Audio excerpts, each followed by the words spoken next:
In a forgotten corner of the mountains, where the wind did not impose its force but gently caressed the slender trunks of the bamboo, there lived a young monk named Soda. His master had given him a single task for that year: remain in silence, observe, do not chase after anything. At first, Soda did not understand. How could he progress if he did not pursue enlightenment? How could he grow if he did not seek answers? Every morning, upon waking, he felt the urge to go into the forest, to find something that would reveal the secret of his purpose. But he remembered his master's words and sat beneath the same tree day after day. A fox watched him from a distance.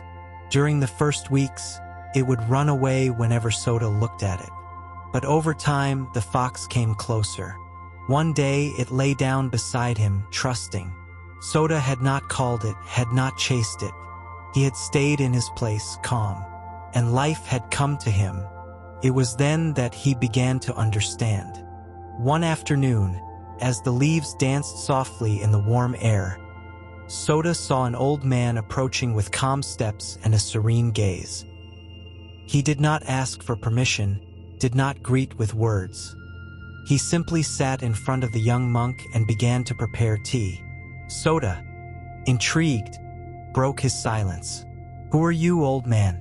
"I am the one who comes when you stop searching," the man replied without lifting his gaze.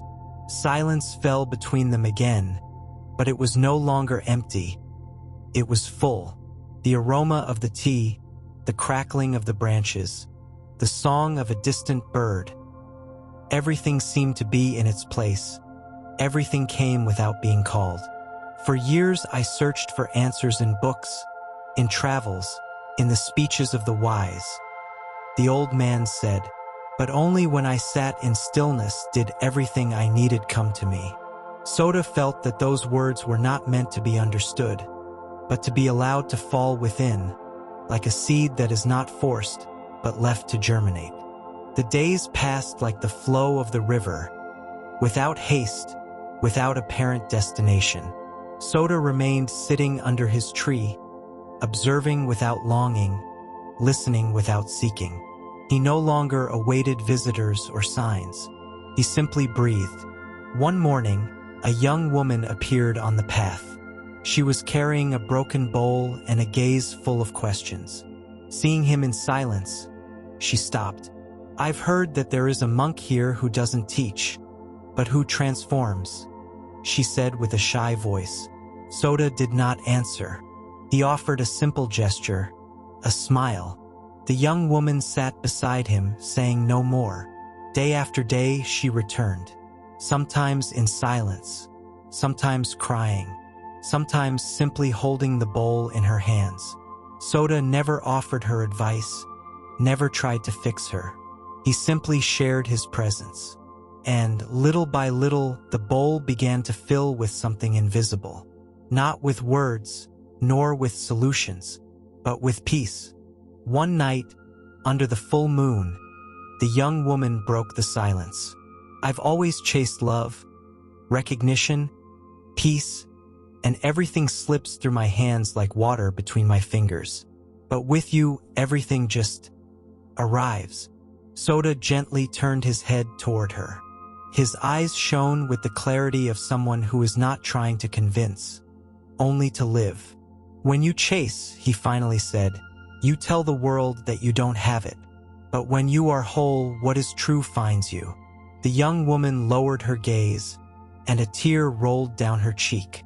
It was not of sadness, but of relief. She didn't need to change anything. She didn't need to chase anything. The bamboo swayed with the wind, as if greeting the understanding that had blossomed in her heart. As the seasons passed, the young woman stopped coming. Not out of rejection, but because she no longer needed to. She had found within herself what she had long sought outside. Soda did not feel loss. There was no attachment, only gratitude. Like the tree that lets its leaves go with the wind, he knew that what comes and goes belongs to the same flow. One day, a merchant passed by the temple, asking if the monk had anything to sell. any teachings to share. Soda offered him a cup of tea. He did not speak of doctrines or enlightenment. He simply served the tea with full attention, with a serene smile. The merchant, not fully understanding, left with a strange peace in his chest. He had not received answers, but something inside him had quieted.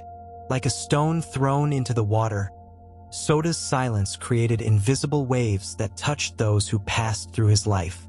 One day, the master returned to the temple. His hair was whiter, but his gaze still held the same serene depth as always. He observed Soda sitting under the tree, immobile like a rock, alive like the river. "What have you learned in this year of silence?" he asked. Soda answered without words. He pointed to the bamboo growing tall without effort, the fox sleeping trustingly at his feet, the bowl of the young woman that had been forgotten beside the tree's root, now filled with rain. The master smiled. "I see that you no longer need to chase butterflies," he said. "You've understood that if you tend to the garden, they will come on their own." Soda bowed his head in gratitude, not for the lesson, but for having had the time to discover it for himself. Years later, Soda became the guardian of the temple. Many pilgrims arrived seeking quick answers, infallible methods, secrets of awakening. He greeted them with a cup of tea and a long pause. Some left disappointed, expecting grand words.